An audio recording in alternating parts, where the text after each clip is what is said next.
Hi, I'm Tim. Welcome to our channel and thanks for logging on. If you enjoy these videos, do me a favor and subscribe to our channel right here at Watchbox Reviews. I'd really appreciate it, and then you'd get tomorrow morning's new delivery of fresh watch videos like this. Plus, if you like this watch, you can buy it on thewatchbox.com. Buy, trade, and sell luxury watches 24 hours a day and globally on thewatchbox.com. Today, we discuss the Jaeger-LeCoultre Duometre, a chronograph, Generation 1 Launch Edition. Basically, this was the first Duometre back in 2007, the limited edition of 300 pieces with eggshell dial that essentially broke the internet, or what amounted to the watch enthusiast internet back in that day. A technological breakthrough and an industry first in the modern era. First, let's talk about the fit and the feel, and then we'll get into the aesthetics and the engineering. It's a big watch. 42 millimeters in diameter. It's inspired by a pocket watch and kind of looks and feels the part. It's not excessively thick considering what sits within, at 13.7 millimeters thick with a domed sapphire and a sloped bezel. It will slide underneath the dress cuff. It has a constrained 50.3 millimeter lug-to-lug span, which means that it will work well on a smaller wrist, which I define as, for a man, 14 to 16 and a half centimeters circumference. I own this exact watch in this exact size in white gold, so I can attest to its comfort. It also has sharply downturned lug profiles that wrap around your wrist, so if you're borderline for the size, you might find that it fits better than you anticipate, specifically because of the profile and the curve of those lugs. Now, let's get close. The watch is off the wrist. We can talk about details, and the first detail I want to call out is one of fit. 21 millimeters between the lugs, giving you a standard sizing. There are many OEM and aftermarket accessories available should you wish to accessorize, and the strap itself is beautifully made, one of Jaeger-LeCoultre's best. Bolstered down the center for sharp spine definition. It has folded edges, monotone stitch. It is a semi-gloss, medium rectangular scale alligator leather, black on top, natural leather on the back with a full deployant clasp. This is important because in the early days, the Duometre always included a deployant clasp, and today, many Duometre models include a pin buckle. I don't necessarily like that move. I feel this is a premier flagship product. It deserves flagship appointments. I understand that JLC is trying to conserve costs. I prefer this. More security, more gold, more inherent value. The timepiece features a conventional straight bar arrangement, but there's no constraint. The strap is not pinned against the flank of the case, and you'll see that you can pull it straight down around the tight curve of a small wrist. What you will notice is that the case, though traditional in profile, is beautifully detailed with nothing overlooked, double finished. The lugs are soldered or welded on, which is to say, they're crafted separately and then they're welded on and double finished. You can see that the flank of the lug is of high polish and the case band is linear satin. And what is done is, after the weld, it's hand finished to remove any evidence of the solder. So you get that sharp and clean cleft partition between the stepped lug, which is slightly outboard of the case profile, and the curve of the case itself. Beautifully executed. There's also a very subtle bevel, a transition between the hood of the lugs and the flank that runs from top to bottom. The case band features contrast, polished case back, polished lip about the bezel, and then the dial itself, yet another contrast, both in texture and in tone. It is a matte eggshell. If you can imagine a brown egg, roughly the color and the pebbly texture. That's what this dial delivers. It's a handsome warm tone.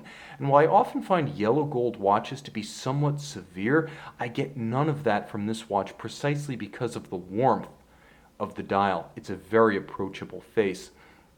It also has an extraordinary number of hands. So let's make some sense of this. First, two functions. Civil time, minutes, hours, and in the gold at center, seconds, and then chronograph, superimposed on a single monocounter, chronograph minutes, chronograph hours up to 12, and a single-digit minute disc that scrolls by, so it's easy to read.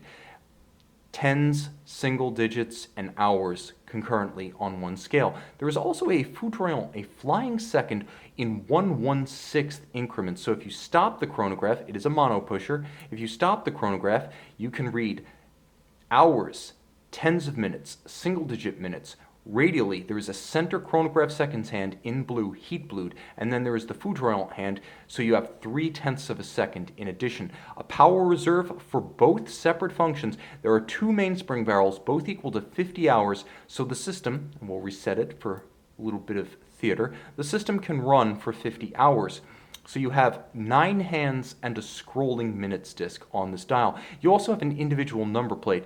For those of you who never really loved the IWC system of labeling a watch, for instance, 1 out of 300 rather than individually engraving, JLC doubles up. So you have an individual numbered plate on the dial, and then on the case back, you have another individual numbering engraved in the case back. So doubly numbered, doubly identified, beautiful on both sides. This watch gives you more. In fact, double is the prevailing theme on this watch. So beautifully countersunk registers for the indications on the dial side. Note both constant and chronograph seconds at center. Turn it over. Double your pleasure. Twin mainspring barrels, each with a ratchet, and you can wind one by changing the direction of the crown, and when you do, the other one freewheels and ratchets, and the system is clever, understanding that you might wind one to extremity before the other is full. You have a guard system that's built in. I believe it is a bridle style mainspring, just like an automatic, so that if you try to overwind it, the mainspring will just slip. You cannot accidentally overwind this watch, and every modern manual wind watch should be designed that way. Twin mainspring barrels, 2 drivetrains. They proceed in parallel, and they meet at one point, the single escapement and balance, which acts as a traffic cop, oscillating back and forth, activating one, activating the other, activating one, activating the other. The result, and this is specifically what Jaeger-LeCoultre claimed for this caliber 380 dual wing movement, is that you can have the power-intensive chronograph operating at the same time as the watch is keeping chronometer-grade time. When you double the power demand, you double the power supply here. And while F.P. Journe has found a way to achieve the same effect of maintaining balance amplitude while running his complication on the Sontigraph, he runs both drivetrains off the barrel, one off the barrel, one off the barrel arbor. His system reduces the power reserve of the watch even while it preserves balance amplitude. So his power reserve goes from 80 to 24 because he's increasing the power demand off one mainspring barrel. JLC doubles the power and doubles the power supply, so you have undiminished amplitude, chronometer grade timekeeping, and no reduction of power reserve. It's 50 hours with or without the chronograph running. 49 joules and entirely hand finished. You can see it features a balance beating away at 21,600 vibrations per hour, precisely regulated. It has a hacking function, which is something I appreciate in a traditional watch, but at the same time it also features a free-sprung index, so it can be set very precisely and has above average resistance to shock and vibration on the wrist thanks to that free-sprung architecture. Now the hacking function allows you to set the watch precisely. That is the purpose of it. The movement is crafted for purposes purely aesthetic from German silver, the material from which longa movements are created. And you may see that the movement looks rather like a longa. It's broad, it's open, you can see the channels between components, and it has that golden tinge because German silver is not silver, it's nickel, copper, zinc, and the copper element is what turns it golden. Now, of course, a traditional Swiss movement is rhodium-plated brass, and rhodium looks silver, so it looks like the mainspring barrels. You see the contrast between the barrel and the bridge? That's the difference between rhodium and German silver. You'll also note that there are 2 types of screws. There are the polished screws that you see below my finger, and then there are the blued screws. You'll note both present on the barrels. The polished screws are used for regulating the mechanism. Where you see polished screws, regulation is involved. Where you see heat-fired blued screws, and they are blued in a kiln and fired, not chemically dyed, those are assembly screws that physically keep stuff together. The finishing is immaculate. You can see I turn the watch flush to the camera, and the edge of every bridge, as well as the screw and jewel countersinks, all light up because the anglage is hand-laid, mirrored, rounded, and optically smooth, not a machined bevel. You'll also note perlage across the base plate.